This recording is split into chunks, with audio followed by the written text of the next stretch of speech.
Good evening everyone. আবার একটা video নিয়ে তোমাদের কাছে চলে আসলাম। শরীরটা ভালো না, তবুও ভাবি একটু ভিডিও না দিতে পারলে সত্যি মনটাও খারাপ হয়ে যায়। তো স্টকে থাকা ভিডিওগুলো তোমাদের কাছে শেয়ার করছি। সেই গ্রামের পরিবেশ, গ্রাম্য পরিবেশ এতটাই সুন্দর মনে হচ্ছে যেন একটা আঁকা প্রকৃতিক দৃশ্য, তাই না? এই যে গঙ্গা সঙ্গে মোহনা সব মিশে গেছে। তো আর এই যে আমার পিসির বাড়িতে, পিসির মেয়ের বাড়ি, হ্যাঁ, সবজি চাষ হচ্ছে। তো এইসবগুলো না সত্যি এতটাই ভালো লাগে যে তোমাদের সঙ্গে তাই শেয়ার করছি। সিম হয়েছে গাছে, নিজের গাছের সিম। আমরা তো আর কলকাতায় থাকি, এইসব দেখে ওঠা হয় না সব সময় সচরাচর।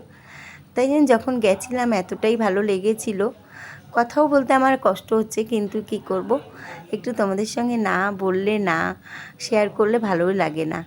শরীরটা তো খুবই খারাপ। তো যাই হোক, এইসব ছবিগুলো, এইসব ভিডিওগুলো দেখলে মনটা সত্যি ভালো হয়ে যায়। তারপর আমার পিসির মেয়ে, ছোট্ট কিউট একটা বেবি, হ্যাঁ, মেয়ের মেয়ে অবশ্য, হ্যাঁ।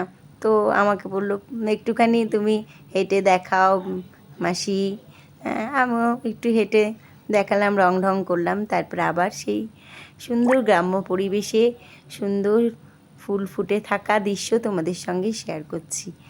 কেন বলো তো, এতটাই সুন্দর যে আমি শুয়ে রয়েছি, খুবই অসুস্থ, তার মধ্যে দিয়ে ওই ভিডিওগুলো দেখতে খুবই ভালো লাগছে।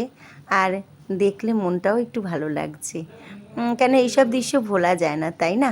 টাটা, বাই, ধন্যবাদ, গুড নাইট, ভালো থেকো।